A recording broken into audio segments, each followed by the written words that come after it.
As the boys grew up, Esau became a skillful hunter. He was an outdoorsman, but Jacob had a quiet temperament, preferring to stay home. Isaac loved Esau because he enjoyed eating the wild game Esau brought home, but Rebekah loved Jacob. One day, when Jacob was cooking some stew, Esau arrived from the wilderness, exhausted and hungry. Esau said to Jacob, "I'm starved. Give me some of that red stew."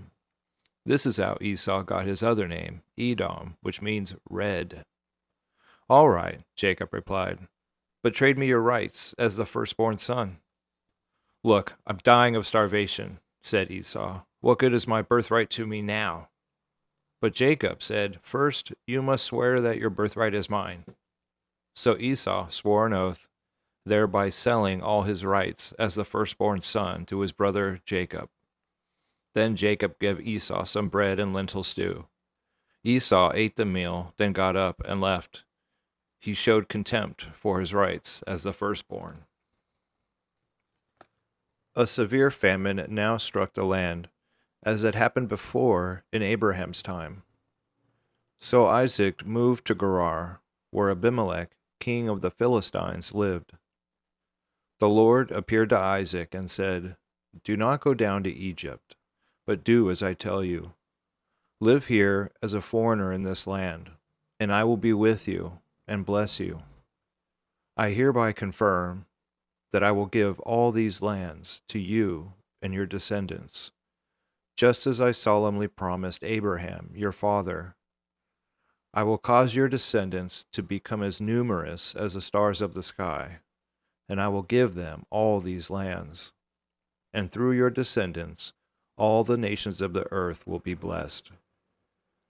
I will do this because Abraham listened to me and obeyed all my requirements, commands, decrees, and instructions." So Isaac stayed in Gerar. When the men who lived there asked Isaac about his wife, Rebekah, he said, "She is my sister." He was afraid to say, "She is my wife." He thought, "They will kill me to get to her because she is so beautiful." But sometime later, Abimelech, king of the Philistines, looked out his window and saw Isaac caressing Rebekah. Immediately, Abimelech called for Isaac and exclaimed, "She is obviously your wife. Why did you say, 'She is my sister'?" "Because I was afraid someone would kill me to get her from me," Isaac replied. "How could you do this to us?" Abimelech exclaimed. "One of my people might have easily taken your wife and slept with her, and you would have made us guilty of great sin." Then Abimelech issued a public proclamation: "Anyone who touches this man or his wife will be put to death." When Isaac planted his crops that year, he harvested 100 times more grain than he planted, for the Lord blessed him. He became a very rich man, and his wealth continued to grow. He acquired so many flocks of sheep and goats, herds of cattle, and servants that the Philistines became jealous of him. So the Philistines filled up all of Isaac's wells with dirt. These were the wells that had been dug by the servants of his father, Abraham. Finally, Abimelech ordered Isaac to leave the country. "Go somewhere else," he said, "for you have become too powerful for us." So Isaac moved away to the Gerar Valley, where he set up their tents and settled down. He reopened the wells his father had dug, which the Philistines had filled in after Abraham's death. Isaac also restored the names Abraham had given them. Isaac's servants also dug in the Gerar Valley and discovered a well of fresh water. But then the shepherds from Gerar came and claimed the spring. "This is our water," they said, and they argued over it with Isaac's herdsmen.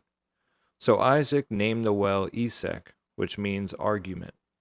Isaac's men then dug another well, but again there was a dispute over it. So Isaac named it Sitnah, which means hostility. Abandoning that one, Isaac moved on and dug another well. This time there was no dispute over it, so Isaac named the place Rehoboth, which means open space. for he said, "At last, the Lord has created enough space for us to prosper in this land." From there, Isaac moved to Beersheba, where the Lord appeared to him on the night of his arrival. "I am the God of your father, Abraham," he said. "Do not be afraid, for I am with you and will bless you. I will multiply your descendants, and they will become a great nation. I will do this because my promise to Abraham, my servant." Then Isaac built an altar there and worshipped the Lord. He set up his camp at that place, and his servants dug another well. One day, King Abimelech came from Gerar with his advisor, Ahuzeth, and also Phicol, his army commander. "Why have you come here?" Isaac asked. "You obviously hate me, since you kicked me off your land." They replied, "We can plainly see that the Lord is with you, so we want to enter into a sworn treaty with you. Let's make a covenant. Swear that you will not harm us, just as we have never troubled you. We have always treated you well, and we sent you away from us in peace. And now look how the Lord has blessed you." So Isaac prepared a covenant feast to celebrate the treaty, and they ate and drank together. Early the next morning, they each took a solemn oath not to interfere with each other. Then Isaac sent them home again, and they left in peace. That very day, Isaac's servants came and told him about a new well they had dug. "We found water," they exclaimed. So Isaac named the well Sheba, which means oath. And to this day, the town that grew up there is called Beersheba, which means well of the oath. At the age of 40, Esau married 2 Hittite wives, Judith, the daughter of Beeri, and Basemath, the daughter of Elon. But Esau's wives made life miserable for Isaac and Rebekah. One day, when Isaac was old and turning blind, he called for Esau, his older son, and said, "My son." "Yes, father," Esau replied. "I am an old man now," Isaac said, "and I don't know when I may die. Take your bow and a quiver full of arrows, and go out into the open country to hunt some wild game for me. Prepare my favorite dish, and bring it here for me to eat. Then I will pronounce the blessing that belongs to you, my firstborn son, before I die." But Rebekah overheard what Isaac had said to his son Esau.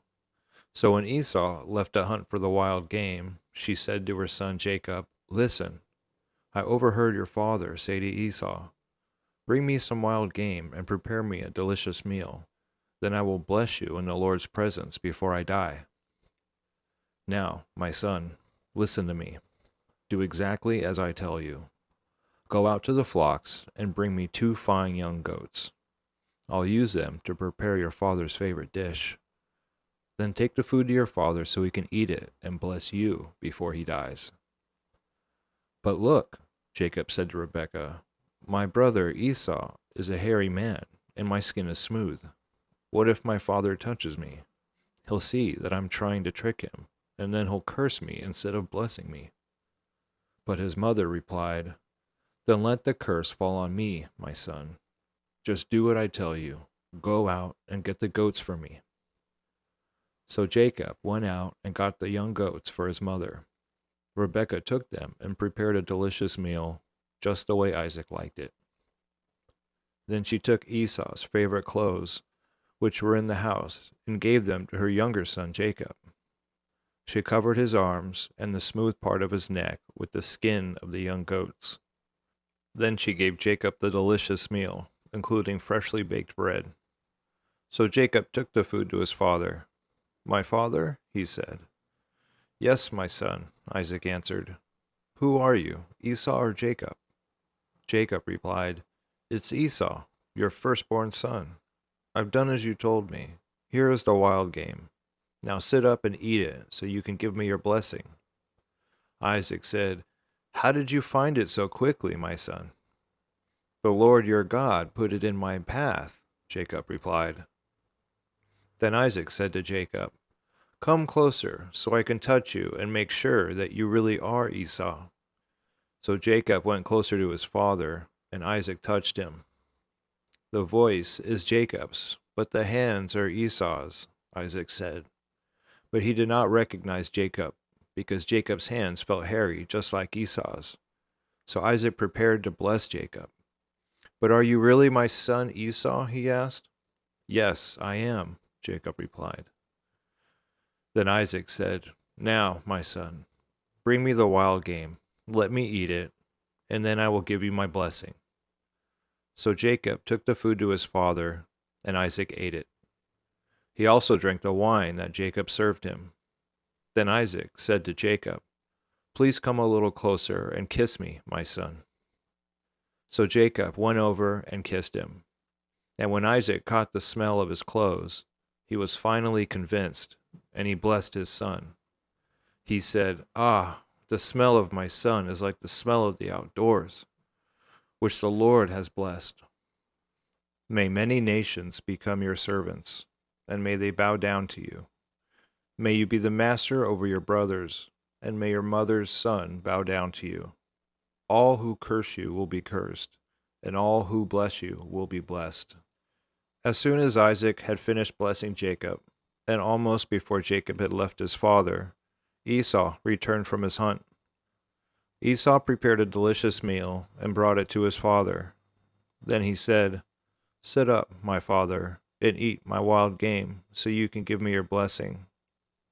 But Isaac asked him, Who are you? Esau replied, It's your son, your firstborn son, Esau. Isaac began to tremble uncontrollably and said, Then who just served me wild game? I have already eaten it, and I blessed him just before you came. And yes, that blessing must stand. When Esau heard his father's words, he let out a loud and bitter cry.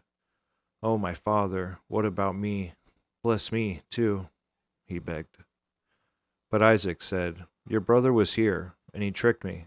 He has taken away your blessing. Esau exclaimed, No wonder his name is Jacob, for now he has cheated me twice. First, he took my rights as the firstborn, and now he has stolen my blessing. Oh, haven't you saved even one blessing for me? Isaac said to Esau, I have made Jacob your master, and have declared that all his brothers will be his servants.